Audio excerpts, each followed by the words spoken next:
missed this. We're just gonna. This is the video now. We're just gonna roll into it. Morning, everybody. As you can probably tell, or maybe by the sound, R32, Volkswagen R32. One of my favorite engine notes in the world, regardless of cylinder count. Definitely, in my opinion, the best 6-cylinder engine sound. Supras sound good too, but this is the right V6. It's a narrow angle V6. You know, the VQs from Nissans, I don't think they sound very good, but these are just, I don't know, there's like a melody to it. It's like, it's harmonious, but aggressive too. This is Kyle. Kyle, thank you for driving up. Of course. Or actually, well, you moved from Pennsylvania, not for this, of course. You brought a bucket list car for me, 2008 R32. You're laughing because you're like, why is this a bucket list car? No, I love this car. I'm selling it. So if anyone's interested, shameless plug, please reach out. I mean, I will say, hopefully it comes through in the video. The exterior paint looks very good. It's the best color. Yeah. Like, it's one of the best colors ever, but it's also the best color for this car, in my opinion. I mean, there's no cracks on the dash. You've got like one tiny scratch on this Aluma plastic. Which I'm ashamed of. Like, looks really clean, dude. Yeah. I know it's clean. It's cleaned up for sale, but I've had plenty of cars where if I detailed them, it would reveal problems. Yeah. So, tell us when you got this car and how long you've had it. Yeah. You know, just tell us a little bit about it. So I got this car when I was in high school. I had a limited edition 337 edition GTI that was totaled by a reckless driver. Are you a VW person? Yeah, it's kind of been in the family for a while. Okay. So my mom had a cabriolet when she was young, and when it came time for me to get a car, she just started pushing VWs on me. So I mean, I always paid attention to them. But yeah, so I got this, and shortly after the other car was totaled. Bought it from the original owner. It was in great shape. Had 74,000 miles, something like that. Okay. And yeah, I've taken it to 100,000 now, but wow, so 100,000 in 10 years, so it's a little under the average. That's good. Yeah, and a lot of it's highway miles because I drove between Pennsylvania and Georgia where I lived for the last 4 years, so. Wow. Yeah. Very cool. The only light on is saying you need windshield wiper fluid, just which I filled up yesterday, so I don't know. Oh, okay. I was hoping that would help you, but it didn't. It's like, well, that means there's a sensor being weird. All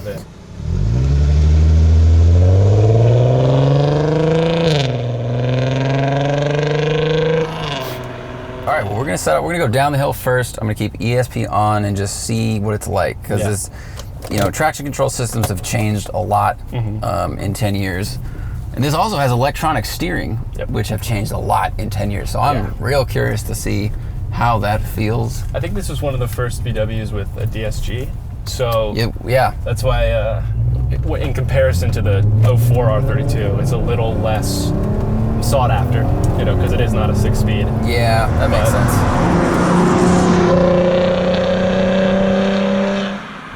Doesn't make it any less fun.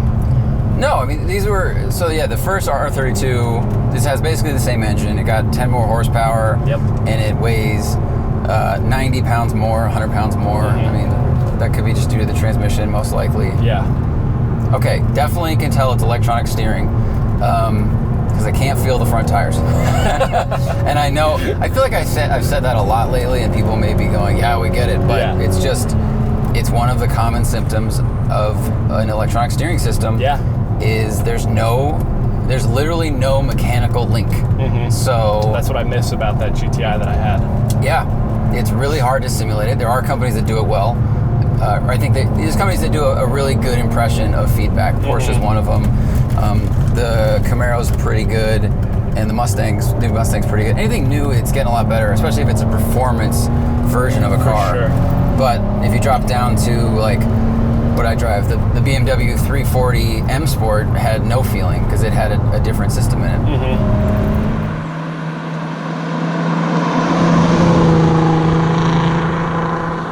Oh man! I just like to say the way you're driving it is harder than I have ever driven it. I just wish we were in an endless tunnel right now because I just want to hear that. It reverberates. Even in low gears at 10 miles an hour, you know, it makes noise. you know, and that's one of the things the previous owner did to the car was he did what's called a Tampa Mod Exhaust, which was popularized on VW Vortex. Tampa Mod. So That's what it amazing. was, so the guy was named, it was a user named Tampa VW or something, but he took a 14-inch MagnaFlow resonator and then cut it in half. So that deepens the exhaust note a little bit and likens it more to the 04 R32. Okay. It makes it a little raspier and stuff, but you know it is louder in that sense. So the previous owner also put a flapper mod on it, so it closes in third gear and stays closed through sixth, which lessens the drone on the highway. Right. All that stuff, and it opens back up in third gear. At 3,500 RPM in any of those gears. So it can make noise again, but also if I'm driving in the city or something and I don't want everyone on the sidewalk to flip me off or whatever. You don't want to appear like you're showboating, which is hard when you own a loud car. Yes. You may just be. You can be listening to jazz inside, just relaxing. but everyone you're driving by, especially if you have like an F-Type, just thinks, God, look at this guy peacocking up and down the street. Absolutely. Yep.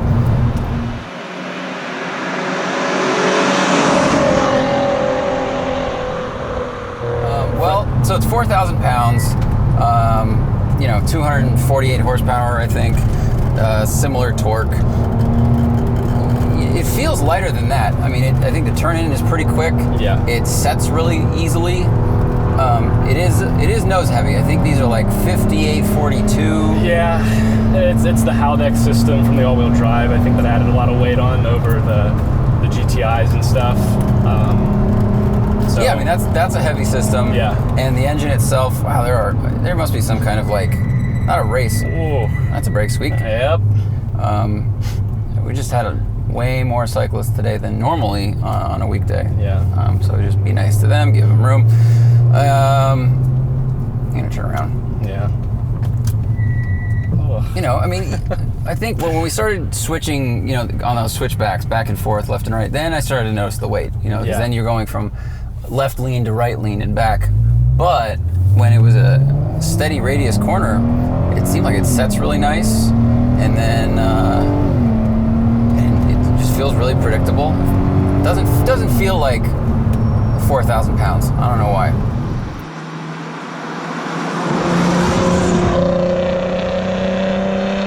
It just works. It just works. It's the right combination. It just of things. works. These were. So one, shout out to Dan Leibowitz, my old roommate, who had one of these and wouldn't let me drive it. And this is when I owned my STI, and he probably looked at the fact that every night it snowed, I would go out and go do donuts and slide around, and then come back and talk about it. And he's like, "Yeah, you can't drive my car. Like it was his baby." He actually had a Saturn that he commuted in because it got such good gas mileage that the money his company paid him per mile was more. He would make money on that because his car was so efficient. Like they'd give him 50 cents a mile for gas, but he was spending like 28 or something. So he kept this purple kind of POS Saturn around, but he had an R32 in the garage. And I admit, like, I like the looks of the first gen of these better. There's just something a little bit like rowdier about them. Oh, definitely. That's what I like about this is you wouldn't know what it is if you weren't stepping on it. Yeah. And this was the first step in VW's. It was a step forward in their design language where they've kind of kept this sloped in the front, egg in the back thing. Yep. And before that, the GTIU had the 337, and the first gen R32 were like a little more square. Yep. So this was that step, which is I didn't like it because I don't like new things like every human being. I like the thing I'm familiar with. Well, that generation lasted quite a while too. It did. That's true. And there are so many out there still, It shifts surprisingly quickly for being a first gen DSG. Yeah, faster than I could ever shift in a 6-speed. Yeah, I mean, I just got out of a Charger SRT 2018. I don't know if that video is up now or will go up, but that has a brand new automatic transmission with paddle shifters, and I think this shifts about as quick, maybe slightly slower, but if anyone out there wants something to compare it to, it kind of feels like someone's just doing a really quick, perfect shift up and down, like as fast as is possible with 3 pedals. There's like a very slight hesitation, and then it matches the revs, and then it's set there.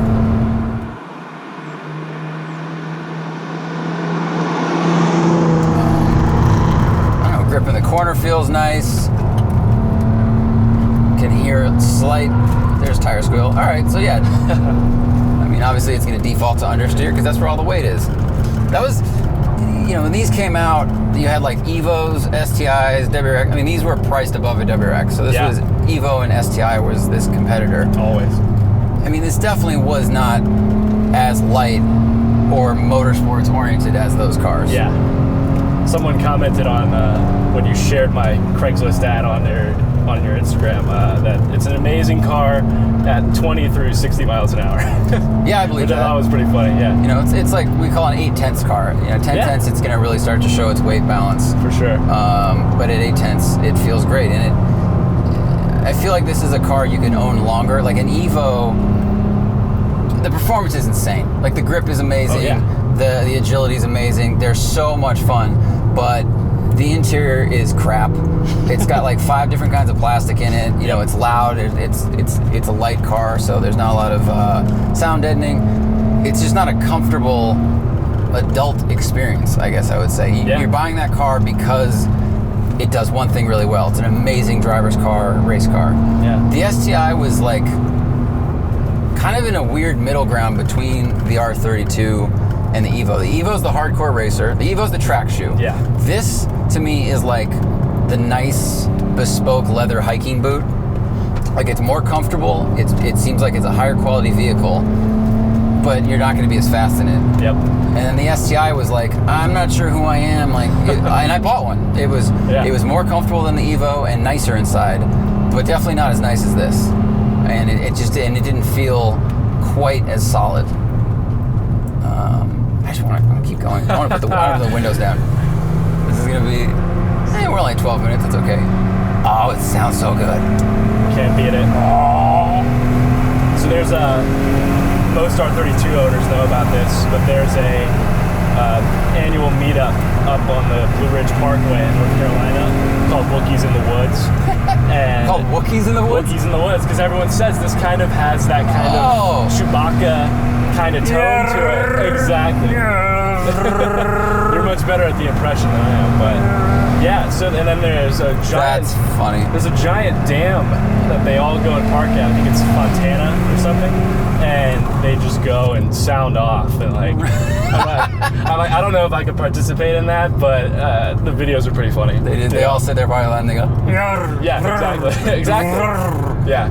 I'm never gonna not hear that in my head now. They are. I think it's cool.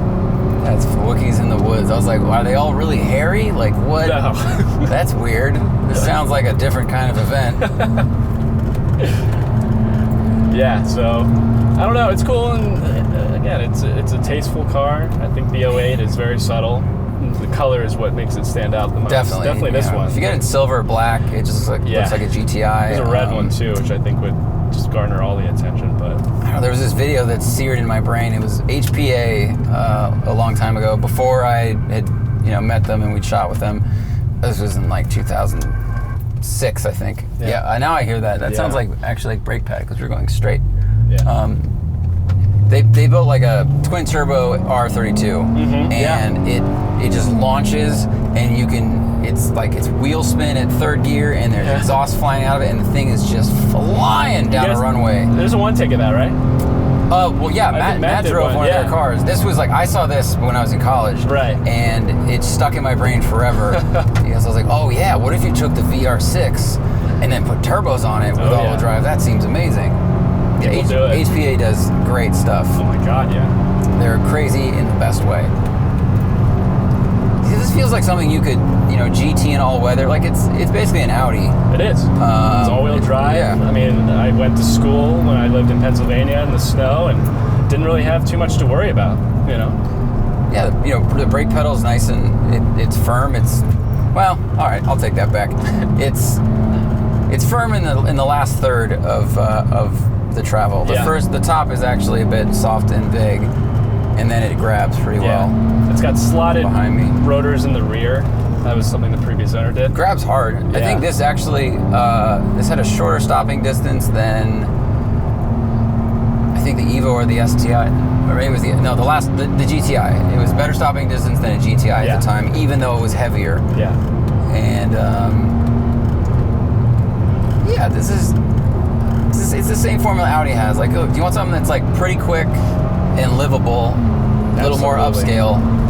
I think this is a car that when Dan bought it, I was like, you can own that for 8 years and it will grow up with you.